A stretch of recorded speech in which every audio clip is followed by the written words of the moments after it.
Hey man, I hope you had a good day so far. I wanted to film this video because I think it is insanely crucial to talk about this topic, and I haven't seen anyone else talk about this.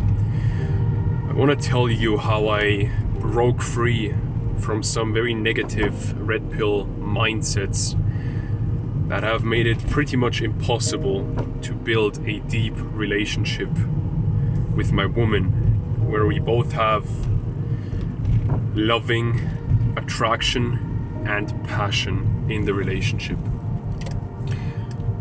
What happened to me when I got into the red pill stuff while I was in my relationship, out of insecurity, out of fear of losing her, what happened there was I started overthinking every single thing I said, I did, my posture, my facial expressions. I started overthinking everything.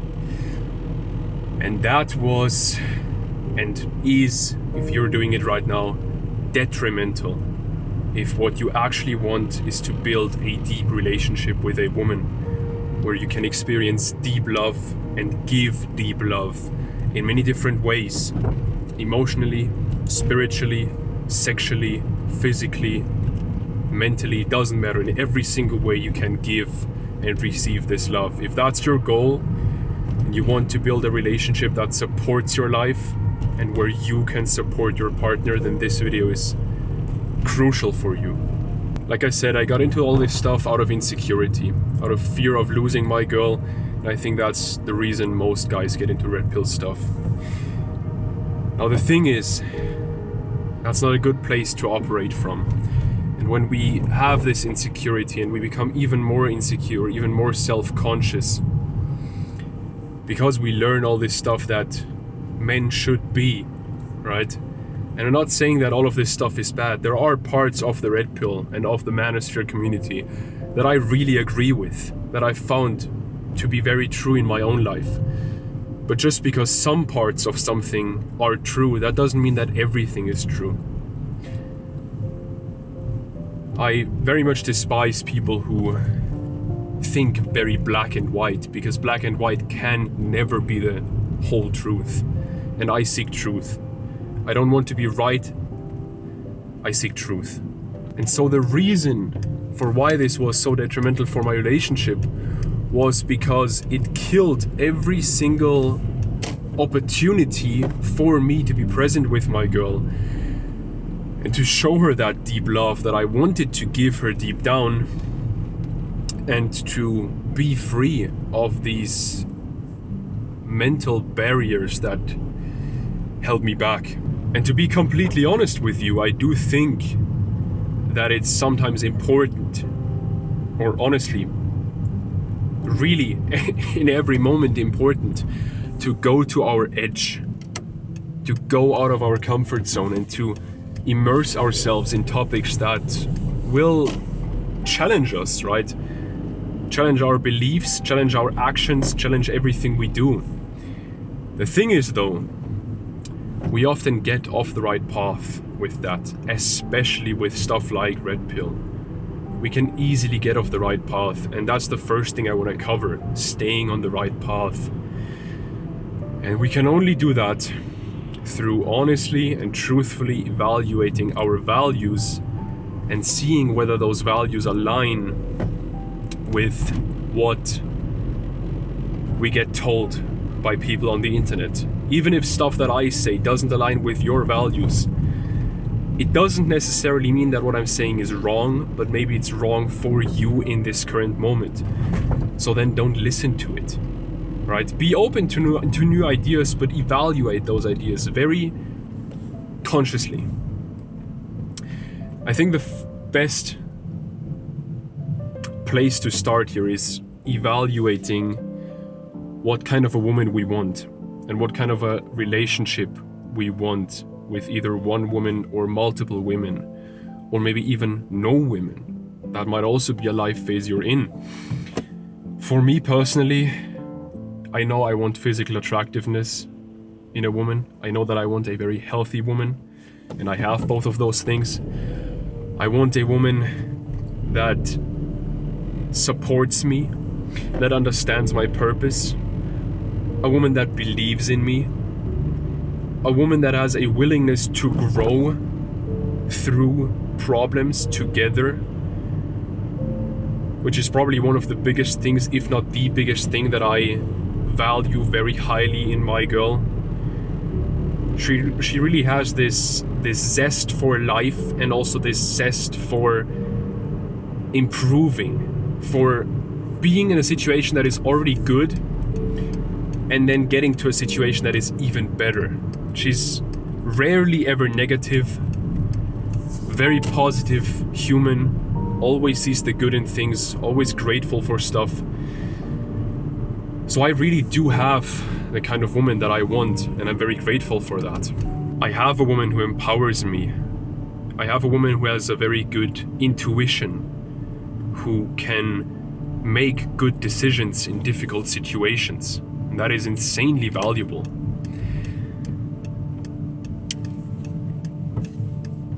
Now why I say that is because the reason I have that is the same reason that other people have or attract women with daddy issues, women who are hurt, women who are traumatized, women who will hurt them again, women they find physically attractive but they don't want to be around. The reason why that is because these men are the complementary opposite to these women, and I am the complementary opposite to my girl. That's why I attracted her, and that's why I keep attracting her, and why she keeps attracting me every single day for over 5 years since we started dating. Now I feel like one thing I have to talk about here is the fact that many of the guys you might look up to, and guys I have looked up to, are deep inside of themselves addicted little boys, addicted to sex, addicted to pleasure, addicted to getting many women, getting validation from many women, and thinking that that will solve their emotional problems. It won't.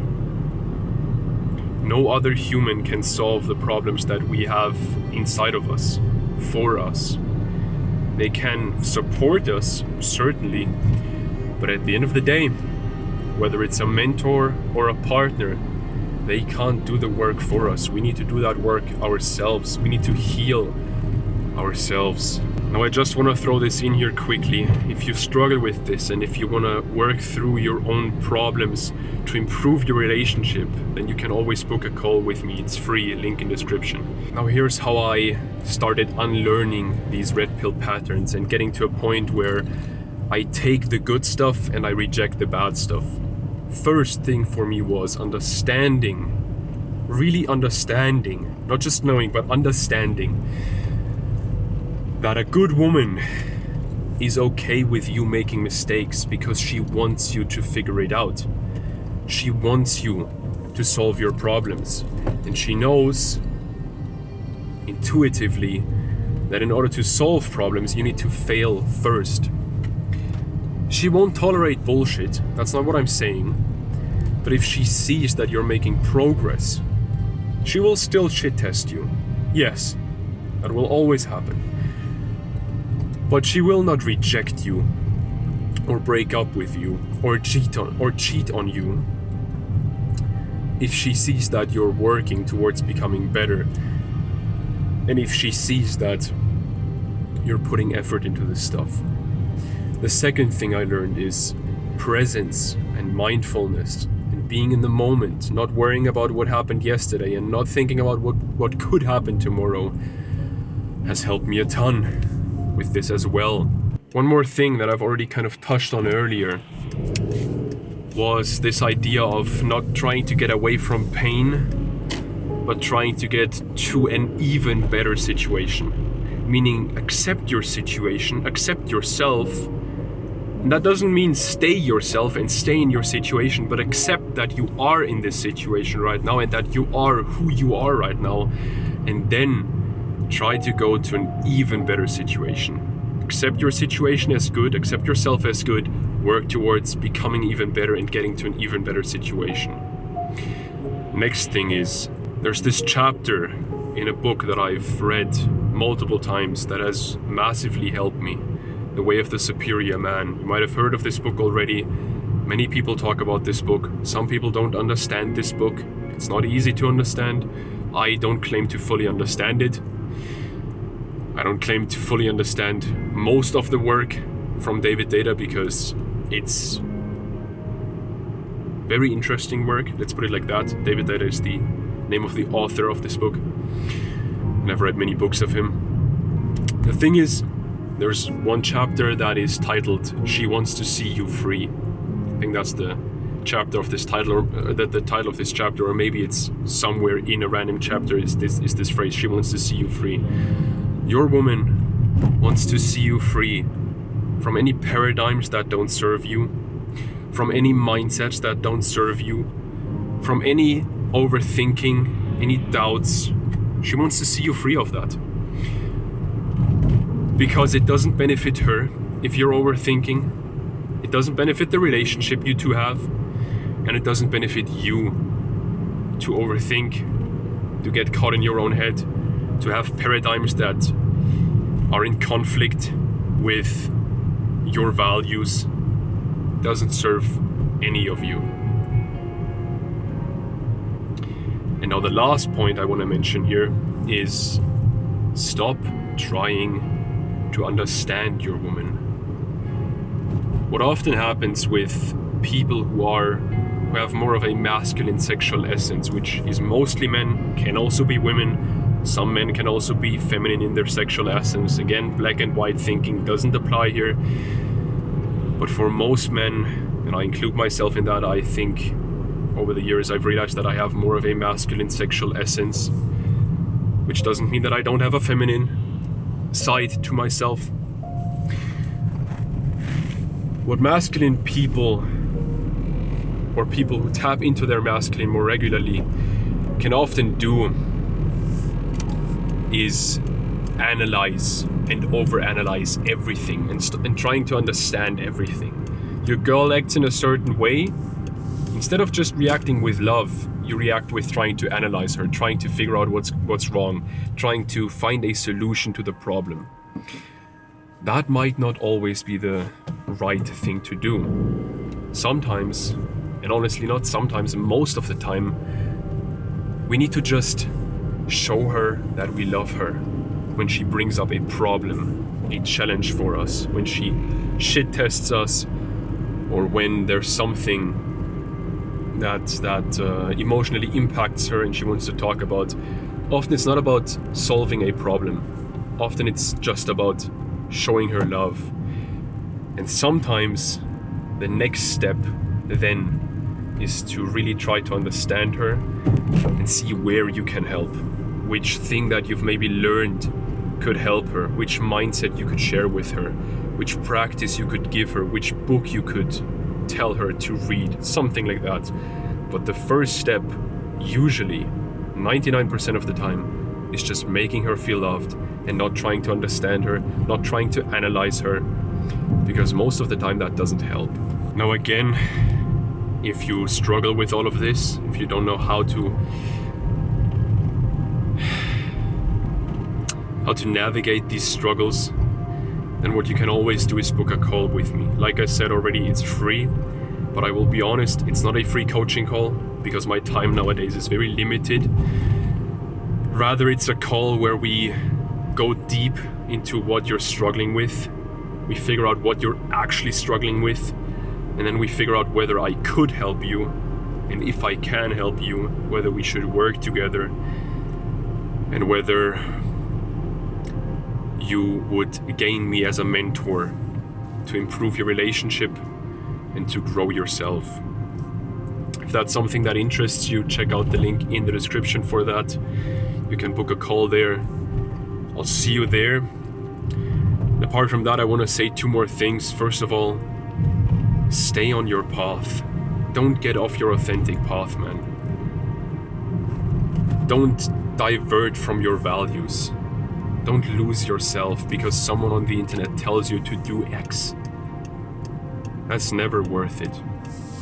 And second of all, a guy from our community recently texted me, or actually 2 guys on the same day texted me and said, "Man, you record these videos in your car, and I always listen to these videos while I'm driving." I thought that was so funny.